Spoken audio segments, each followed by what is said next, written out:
Good morning बच्चों। आज हम हिस्ट्री का third chapter Nazism and the rise of Hitler पढ़ेंगे। अभी तक हम पढ़ चुके हैं कि कैसे रशिया में सोशलिज्म आया, और आज हम पढ़ेंगे कि जर्मनी में नाजिज्म कैसे आया और राइज ऑफ हिटलर यानी हिटलर का उदय कैसे हुआ। तो हम चलो स्टार्ट करते हैं इस चैप्टर को कि 1945 की स्प्रिंग में एक जर्मन लड़का होता है 11 इयर्स का, जिसका नाम हेलमट है, और वो बेड पर सोया हुआ है। तभी उसके कानों में उसके पेरेंट्स की बातचीत सुनाई देती है, जो एक सीरियस टोन में बात कर रहे थे।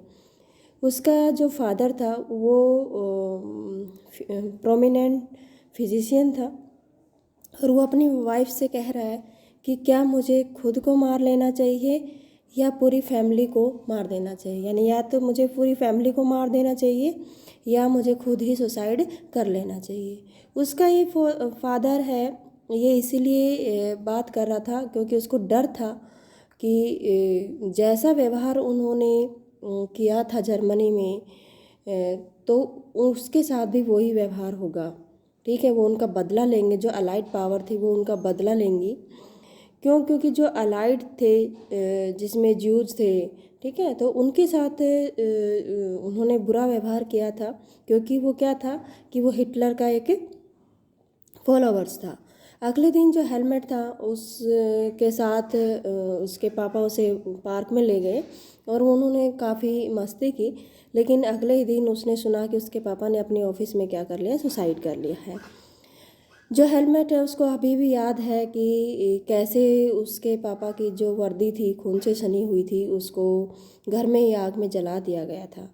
ठीक है, और आज भी उसको इस घटना के हर वर्ड उसको सुनाई दे रहे थे, और उसको आज भी डर था। इसीलिए 9 साल तक उसने अपनी माँ के हाथ का दिया हुआ खाना नहीं खाया, क्योंकि उसे डर था कि कहीं वो उसे उसमें पॉइजन ना दे दे, जहर ना दे दे। हेलमेट है वो ऐसा क्यों रियलाइज करता था, इसका क्या मतलब है? इसका मतलब है कि उसका फादर था वो एक नाजी था, वो सपोर्ट करता था किसको, एडोल्फ हिटलर को। और उसमें क्या था कि जो नाजी थे, जो हिटलर थे, उन्होंने कुछ ऐसा किया था कि जिससे जर्मनी थी उसके पास बहुत सारी पावर थी, और वो चाहते थे कि यूरोप में जर्मनी को काफ़ी पावरफुल बनाया जाए, और इसीलिए उन्होंने बहुत सारे जूज थे उनको मार दिया था। नाजिज्म थे वो आइसोलेटेड एक्ट्स के तहत काम करते थे। एक सिस्टम होता था, एक स्ट्रक्चर होता था, जिसमें उसकी पूरी पॉलिसी जो वर्ल्ड से डिफरेंट होती थी, आइडिया थे। ठीक है, और इसी तरह नाजिज्म में क्या था कि जो हेलमेट का जो फादर था उसने अपने आप को इसलिए मार लिया, क्योंकि उसको डर था कि कहीं जो उन्होंने जूझ के साथ किया था तो वो उसका बदला ना ले। 1945 में जो जर्मनी थी उसने अलाइज पावर के सामने सरेंडर कर दिया था, और जब वो दिन आ गया था तो हिटलर और उसका जो मिनिस्टर था गोबेलेज, उसने और उसकी पूरी फैमिली ने बंकर में अप्रैल में क्या कर लिया था, सुसाइड कर लिया था। और इसी के साथ जो हमारा सेकेंड वर्ल्ड वॉर था वो ख़त्म हो गया था, और जो इंटरनेशनल मिलिट्री थी उसने क्या कर लिया था, जर्मनी में एंटर कर गई थी, और जो नाजी क्रिमिनल्स थे, क्राइम्स थे, उनको उन्होंने एक तरह से प्रोसिक्यूट करना शुरू कर दिया था। और इसी तरह से जो क्राइम्स था ह्यूमैनिटी के ख़िलाफ़ जो उन्होंने किया था, तो वो भी उनके साथ ऐसा कुछ नहीं करना चाहते थे। कुछ क्वेश्चन उठे हुए थे कि तो क्या जैसा नाजियों ने किया था, तो क्या जो हमारी अलाइड पावर थी क्या वो भी उनके साथ ऐसा ही व्यवहार करेगी? तो हम एक अलाइड पावर के बारे में बता देते हैं कि जो हमारा सेकेंड वर्ल्ड वॉर था तो उसमें 2 पावर्स के बीच में लड़ाई थी। पावर्स यानी एक पावर्स में बहुत सारे देश इंक्लूडेड थे। तो जो 2 पावर थी, एक हमारी अलाइड पावर थी, दूसरी हमारी एक्सिस पावर थी। तो जो अलाइड पावर थी उसमें मेनली यूके, फ्रांस और बाद में रशिया हो गया, यूएसए हो गए, उन्होंने भी उसको ज्वाइन कर लिया था। तो ये सब अलाइड में आते थे। और दूसरे जो हमारी एक्सेस पावर थी उसमें जर्मनी, इटली और जापान थे। कह रहे कि अगर हम इस सेकेंड वर्ल्ड वार की परछाई को देखते हैं तो जर्मनी ने इस वॉर के आड़ में बहुत सारा बड़े संख्या में लोगों का क्या किया था। यूरोपियंस लोग होते थे, सिविलियंस होते थे जो इनोसेंट थे, उनकी हत्या कर दी थी। और उन्होंने लगभग 6 लाख जूज को मारा, 20,000 जिप्सीज को मारा, 1 मिलियन पोलिश सिविलियंस को मार दिया। यहाँ तक कि जो 70,000 जर्मन्स थे जिनको कंसिडर किया था कि मेंटली और फिजिकली डिसेबल है, उनको भी इन्होंने मार दिया था। नाजी थे वो हमेशा लोगों को मारते थे और ये कहते थे कि मतलब ये हमारे लिए क्या है कि सही नहीं है, जर्मनी के लिए बेनिफिशियल नहीं है। ठीक है। और इसी तरह से जब सेकेंड वर्ल्ड वॉर ख़त्म हुआ तो हर कोई ये चाहता था कि क्या नाजियों के साथ भी वैसा ही व्यवहार किया जाएगा जैसा उन्होंने उनके साथ किया था। और जब हमारा फर्स्ट वर्ल्ड वॉर ख़त्म हुआ था तो उसमें जर्मनी की हार हुई थी और जर्मनी पर काफ़ी जो प्रतिबंध इम्पोज किए गए थे। लेकिन इस बार अलाइज पावर ने कुछ ढील दी थी क्योंकि वो नहीं चाहती थी कि दोबारा से किसी दूसरा वर्ल्ड वॉर का जन्म हो। दूसरा तो हो ही चुका था। ठीक है। तो अब हम पढ़ेंगे कि बर्थ ऑफ वाइमर रिपब्लिक क्या होता है। तो बर्थ ऑफ वाइमर रिपब्लिक कैसे उसका जन्म हुआ। तो जर्मनी एक पावरफुल एम्पायर था पिछले अगर हम देखें तो 20 सालों से। उन्होंने जब फर्स्ट वर्ल्ड वॉर लड़ा 1914 से 1918 में, जब उसने ऑस्ट्रेलियन एम्पायर के खिलाफ, और जो अलाइज थे जिसमें इंग्लैंड, फ्रांस और रशिया थे, ये सब ज्वाइन हो गए थे।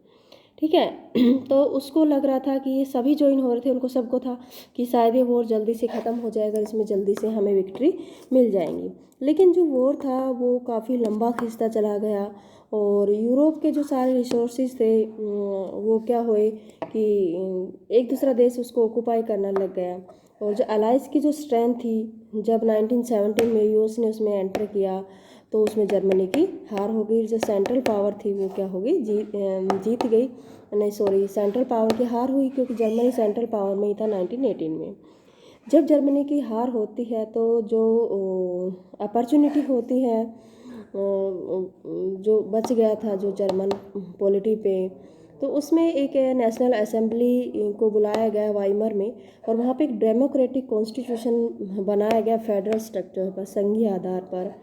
और उसमें कहा कि इसमें जो पार्लियामेंट होगी उसको रिक्सटैग नाम दिया गया और उसके जो मेंबर होंगे वो सारे इलेक्टेड होंगे और जो इलेक्शन है वो इक्वल बेस पे होंगे, यूनिवर्सल वोट होगी।